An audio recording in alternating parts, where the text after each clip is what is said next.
There are two types of mountain bikes you can buy, one that stifles progress and the other accelerates it. Everyone wants to progress, right? So we've chosen one of the best new mountain bikes for 2019 that does this very, very well. This video is about how the new generation Rocky Mountain Thunderbolt alloy will make you a better, more confident rider. You see, it's about time the not so pointy end of the mountain bike segment got a shake up. So if this is you researching your first dual suspension mountain bike, or you're thinking of getting into mountain biking, this video is for you. The Thunderbolt alloy is your entry point into one of the most sought after mountain biking brands in the world. It's part of a new breed of dynamic dual suspension mountain bike that doesn't lock you into a fixed, static, and eventually stagnant riding position. No, these bikes are all about rider development. Before I explain the how this is possible, I'm going to explain the details about each Thunderbolt first. I'll keep it brief though. The 10 is perfect if you've never ridden a dual suspension mountain bike, or you want to start your mountain biking journey off with something capable and you're at $3,000 max. The 10 is equipped with a recreational level RockShox suspension system, and it's the best recreational level RockShox suspension system we've ever seen. It delivers all the main adjustments such as compression, rebound, and air pressure. Everything an amateur mountain biker needs to basically tune their suspension to the trail. A new 10-speed Shimano drivetrain delivers smoother gear changes and a wider gear selection range. This means less pain on the climbs for those of us who are not bike fit. Maxxis is the preferred tyre brand for most mountain bikers, and the Ardent is the most versatile in the range. It has a great balance of speed and grip in hardpack, loose over hardpack, and wet surfaces. Next up the product line is the Alloy 30. So the 30 is another $700, but it looks and rides amazing. Here's what you get: better fork, better gears, better hubs, and better brakes. So now that I've covered the differences between the two bikes, I'll do my best to explain why these two bikes will make you a better rider. So let's take these giant mountain bikes here as an example. We have three of our most popular dual suspension platforms, and as you move up, you clearly get a lot more stable in the geometry and the handling of the bike. Most people will start off on a giant Anthem. It's got the least amount of trouble. It's a great cross-country bike. It climbs really efficiently. You don't have to be fit to climb up stuff. And on the way down, as long as you're not taking too many risks, you should feel safe. But risks are what makes this fun. So you start pushing your limits. You get faster and faster. The bike starts to feel unstable. You start bottoming out on the suspension. So what do? You get a Trans. So the Trans will descend better than the giant Anthem, but it doesn't climb as efficiently. A compromise.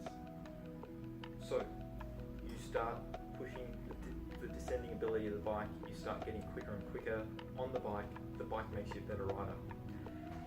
But soon you might outreach the limits of this bike as well. So what do? You get the Rain.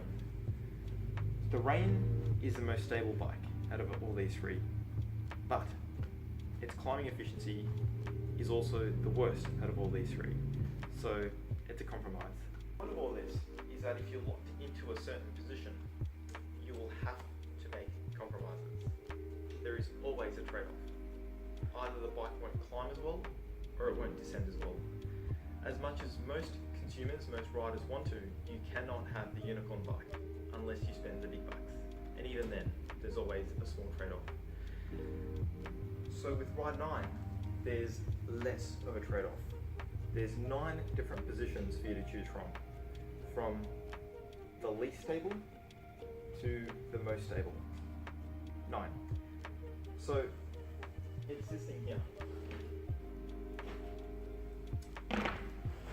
This little chip here is what gives you the 9 positions.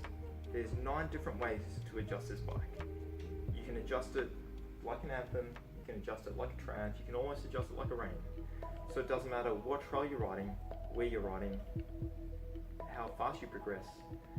This is a great bike for both amateur riders as well as intermediates, and especially for someone who doesn't want to keep on upgrading bikes. Because this thing will make you better as a rider and it will also meet the demands of the trails that you're riding. What Ride 9 is essentially doing is it's taking you from the most efficient position, so the highest bottom bracket height, the steepest angle, and it's gradually slackening the bike out until it lowers the center of gravity, it slackens all the angles out, as you saw, and it delivers the most stable position. So I've taken all the air pressure out of the rear shock. So essentially, this, in a slightly more exaggerated form, is what you end up with in the full downhill position. So very similar to how the rein is set up. And to illustrate my point, in the following video, you'll see two completely different riders with two completely different riding styles on the same platform, the Thunderbolt.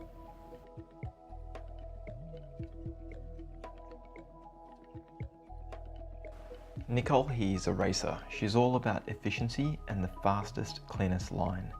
So for her, it makes sense to set the Thunderbolt up in the full efficient mode for the best pedaling efficiency. Brendan, on the other hand, picks the most technical lines. His Ride 9 is adjusted to deliver more stability and rear shock progression so that he doesn't bottom out harshly on big jumps and big drop-offs. So another reason why you should consider the Thunderbolt alloy is because of its ride quality. Surprisingly, in the store, it's not something that we talk about a lot with customers. A lot of the time, it's about spec. To an extent, this type of thinking is incorrect, because a bike that handles better will deliver a lot more confidence and will make you a better rider than having the best derailleur possible for the price point. This ride quality is delivered by something called Smooth Link. It's what Rocky's engineers call their suspension design. What's important is the way the bike reacts to the trail. Some bikes chatter their way through the trail, the rear wheel bouncing off everything. Some bikes are great at absorbing the chatter, but lose all traction under braking, causing you to skid over stuff. The Thunderbolt doesn't do either of these things. So, as you guys saw just then, Brendan was descending down some really gnarly rock sections on this bike. So, what happens with the Bolt is it stays really composed and stable over the rough stuff. As you're decelerating, rather than the back end becoming skittish and bouncing around, when you brake, the back end forces itself into the trail, giving you a lot more traction and therefore control. The Bolt uses every millimetre of its suspension travel effectively. So it gives you the mid-travel support that you need, the small bump initial compliance that you see here, that you need for that like real smooth feel, and then on the bigger impacts, it doesn't bottom out and become plush. That's exactly what you're after out of a dual suspension mountain bike.